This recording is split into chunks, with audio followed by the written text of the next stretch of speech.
হাইকোর্টে আবারও ধাক্কা অভিষেক বন্দ্যোপাধ্যায়ের। তৃণমূল সাংসদের বিরুদ্ধে দায়ের হওয়া ৮ এফআইআর এর উপর সার্বিক রক্ষা কবচের আবেদন ঝুলেই রইল। একটি মামলায় কি করে ৮টি এফআইআর চ্যালেঞ্জ হতে পারে, প্রশ্ন বিচারপতি সৌগত ভট্টাচার্যের। শুভেন্দু অধিকারী পেলে অভিষেক নয় কেন, পাল্টা প্রশ্ন অভিষেকের আইনজীবী কপিল সিব্বলের। মামলার পরবর্তী শুনানি আগামী ৩০শে জুলাই। ততদিন পর্যন্ত অভিষেক বন্দ্যোপাধ্যায়ের বিরুদ্ধে পুলিশ কোনো কড়া পদক্ষেপ করতে পারবে না বলে নির্দেশ দিয়েছেন বিচারপতি সৌগত ভট্টাচার্য। বিস্তারিত জানবো আজ হাইকোর্টে ঠিক কি পর্যবেক্ষণ করা হলো এ বিষয়েও জানবো। টেলিফোনে রয়েছেন আমাদের প্রতিনিধি রিমিক। আজ হাইকোর্টে ঠিক কি পর্যবেক্ষণ করলেন বিচারপতি সৌগত ভট্টাচার্য? একদমই দেখো পুরনি যে অভিষেক বন্দ্যোপাধ্যায় রাজ্যে পালাবদলের পর অভিষেক বন্দ্যোপাধ্যায়ের বিরুদ্ধে রাজ্য জুড়ে বিভিন্ন থানাতে একাধিক এফআইআর দায়ের হয়েছে এবং সেই সংখ্যাটা প্রায় ৮ বলে জানা যায়। এবং এই ৮টি এফআইআর এর উপরই সার্বিকভাবে চ্যালেঞ্জ করে রক্ষা কবচের আবেদন জানিয়ে কলকাতা হাইকোর্টে দ্বারস্থ হয়েছিলেন অভিষেক বন্দ্যোপাধ্যায়। সেই মামলারই আজকে শুনানি ছিল এবং যেটা জানিয়ে রাখবো যে এই ৮টি এফআইআর এর মধ্যে একটি এফআইআর এর মামলাতে কিন্তু ইতিমধ্যেই কলকাতা হাইকোর্টের এই বিচারপতি সৌগত ভট্টাচার্যই তাকে রক্ষা কবচ দিয়েছেন, সেটা হচ্ছে ডিজে মন্তব্যের মামলায়। এবং বাকি যে 7টা এফআইআর রয়েছে সেই সমস্ত এফআইআর এর উপর রক্ষা কবচের আবেদন করেছিলেন আজকে। এবং সেই মামলার শুনানিতে বিচারপতি সৌগত ভট্টাচার্য বলেন যে আপনাকে তো রক্ষা কবচ ইতিমধ্যেই আদালত দিয়েছে, তাহলে আপনি আবার নতুন করে কেন রক্ষা কবচ চাইছেন? একটি মামলার মাধ্যমে কি করে 8টি এফআইআর কে চ্যালেঞ্জ করা যায় নাকি? এটা তো তদন্ত ব্যাহত হবে। একটি মামলা শিলিগুড়িতে এবং একটি মামলা ভবানীপুরে, প্রত্যেকটি মামলার বিষয় হচ্ছে আলাদা আলাদা। সেক্ষেত্রে কি করে একটি মামলার মাধ্যমে 8টি এফআইআর কে চ্যালেঞ্জ করা যায়, সেই প্রশ্ন তোলেন বিচারপতি সৌগত ভট্টাচার্য।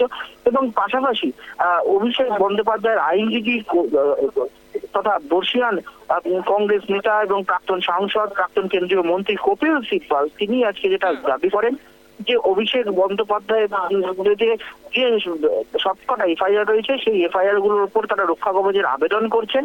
এবং তিনি এই ক্ষেত্রে তৎকালীন বিরোধী দলনেতা অর্থাৎ বর্তমানে মুখ্যমন্ত্রী শুভেন্দু অধিকারীর প্রসঙ্গ তিনি উদাহরণ টেনে আনেন। কপিল সিব্বল আজকে আদালতে বলেন যে তৎকালীন বিরোধী দলনেতা শুভেন্দু অধিকারীও 17টি এফআইআর এর চ্যালেঞ্জ করে রক্ষা কবচের আবেদন করে একটি মামলা করেছিলেন কলকাতা হাইকোর্টে এবং তিনি সেই ওখানে রক্ষা কবচ পেয়েছিলেন।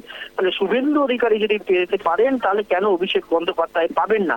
তার উত্তরে বিচারপতি সৌগত ভট্টাচার্য বলেন এটা একদমই সঠিক নয়। এখানে কেন আপনি মুখ্যমন্ত্রীর প্রসঙ্গ টেনে আনছেন?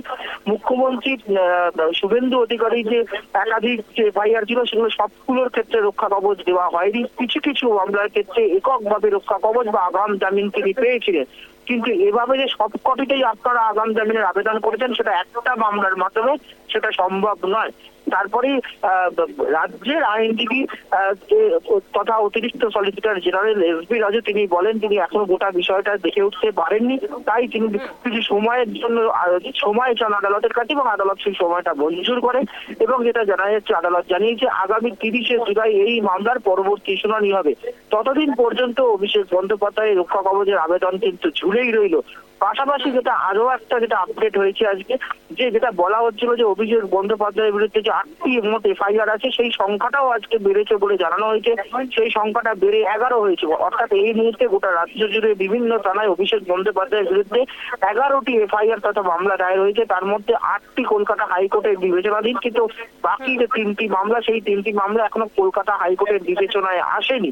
সেই কারণেই 8টি এফআইআর এর কথা এখানে উল্লেখ করা হয়েছে। এবং বিচারপতি সৌগত ভট্টাচার্য বলেছেন রাজ্যের বক্তব্য না শুনে এইভাবে রক্ষা কবচ সার্বিকভাবে রক্ষা কবচ দেওয়া সম্ভব নয়।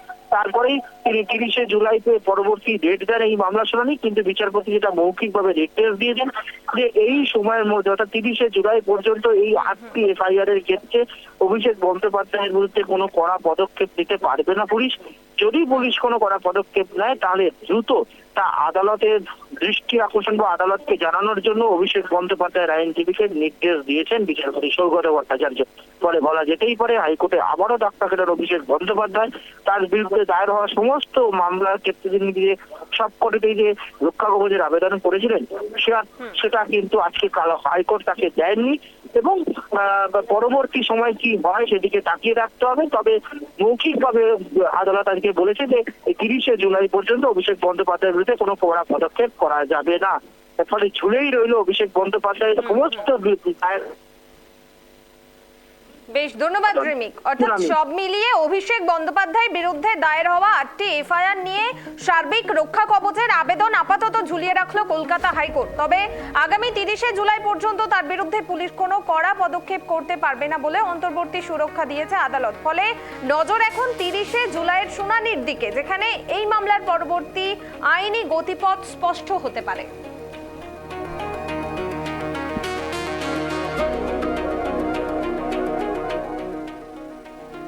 যে খবরের দিকে আমাদের নজর রয়েছে, হাইকোর্টে আবারও ধাক্কা অভিষেক বন্দ্যোপাধ্যায়ের। তৃণমূল সাংসদের বিরুদ্ধে দায়ের হওয়া 8টি এফআইআর এর উপর সার্বিক রক্ষা কবচের আবেদন ঝুলেই রইল।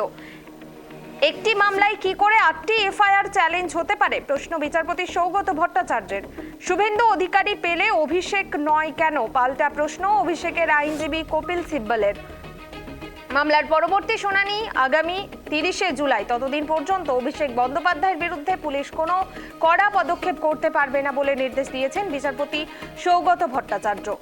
হাইকোর্টে আবারও ধাক্কা অভিষেক বন্দ্যোপাধ্যায়ের। অভিষেকের বিরুদ্ধে দায়ের হওয়া 8 এফআইআর এর ওপর রক্ষা কবচের আবেদন, সার্বিক রক্ষা কবচের আবেদন ঝুলেই রইল।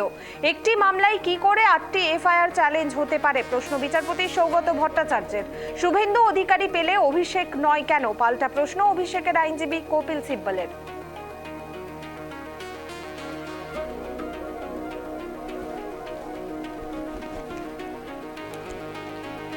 বিস্তারিত আমরা কথা বলবো। এই মুহূর্তে টেলিফোনে রয়েছেন বিজেপি নেতা আলী হোসেন। আলীবাবু, হাইকোর্টে ফের ধাক্কা অভিষেক বন্দ্যোপাধ্যায়ের। অভিষেকের বিরুদ্ধে মোট 11টি মামলা দায়ের হয়েছিল, তার মধ্যে 8টি এফআইআর এর ওপর রক্ষা কবচের আবেদন। তার পাশাপাশি অভিষেকের আইনজীবী প্রশ্ন করেন যে শুভেন্দু অধিকারী পেলে অভিষেক নয় কেন সার্বিক রক্ষা কবচ। কি বলবেন এ বিষয়ে? কোথায় আগরতলা আর কোথায় চকুরতলা, এই দুটোকে এক জায়গা? আগরতলা চকিতলা তো এক জায়গা নয়। শুভেন্দু অধিকারী হচ্ছে আগরতলা আর চকিতলা হচ্ছে আমাদের অভিষেক বন্দ্যোপাধ্যায়। ও হাইকোর্টের চাবে, সুরক্ষা চাবে, এটা হয় কখনো?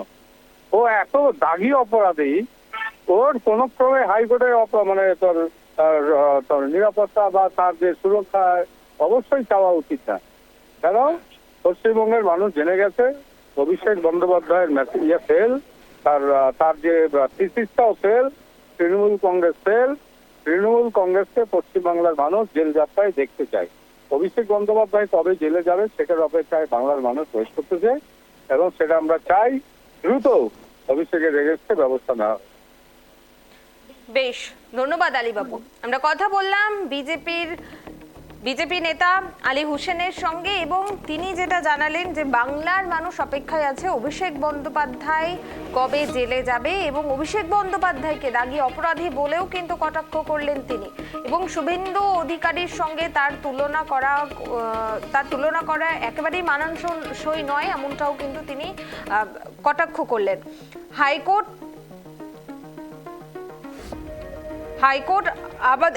রক্ষা কবচের আবেদন আপাতত ঝুলিয়ে রাখলো অভিষেক বন্দ্যোপাধ্যায়। তবে আগামী 30শে জুলাই পর্যন্ত তার বিরুদ্ধে পুলিশের কোনো কড়া পদক্ষেপ করতে পারবে না বলে অন্তর্বর্তী সুরক্ষা দিয়েছে আদালত। ফলে নজর এখন 30শে জুলাইয়ের শুনানির দিকে, যেখানে এই মামলার পরবর্তী আইনি গতিপথ স্পষ্ট হতে পারে।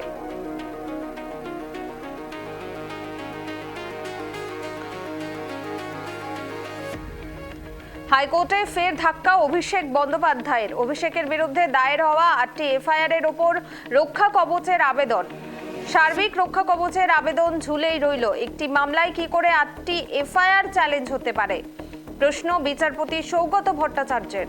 শুভেন্দু অধিকারী পেলে অভিষেক নয় কেন, পাল্টা প্রশ্ন অভিষেকের আইনজীবী কপিল সিব্বলের।